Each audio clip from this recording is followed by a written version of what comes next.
আমার ছেলেদেরকে একদম গাড়িতে করে পড়াতে নিয়ে যেতে। কোথায়? ওই বিভিন্ন বিষয়ে। আপনাদের এলাকায় গাড়ি আসে না? আসে না? গাড়ি আসে না? গাড়ি আসে। ওই ছেলে পড়লো কোথায় গিয়ে? স্কুলে পড়ে এসে তার দাদি জিজ্ঞেস করছে, নাতি কি পড়েছিস বল?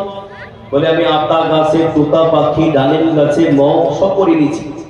তার কি পড়েছিস? বলে A for apple, B for ball, C for cat, D for dog ইত্যাদি বিড়াল কুত্তা সব পড়ে চলে আসলো। আল্লাহু আকবার।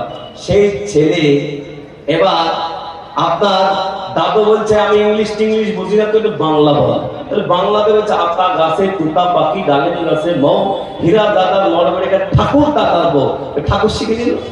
ওই ছেলে জিন্দেগিতে মক্তব একদিন পাঠায় না। ওই ছেলেকে 500 টাকা গাড়ি ভাড়া, 500 টাকা স্কুলে দিতে পারে। ওই ছেলে স্কুলে যদি একদিন যাব না বলে বাবা মারে মাও মারে, তুই টাকা দি, গাড়ি ভাড়া যাই, স্কুলে খরচ যাই, আর তুই স্কুল যাবি না? মারে না মারে মারে।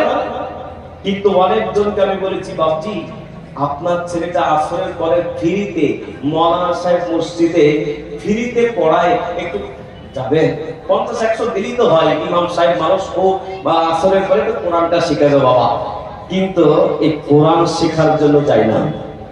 যদি বলা হয় ভাই আপনার ছেলেটা তো আসছে না, বুঝে মৌলানা সাহেব বলেন না, ছেলে স্কুল প্রাইভেট করে একবারে আনন্দ লেগে যাচ্ছে, আর পাচ্ছে না।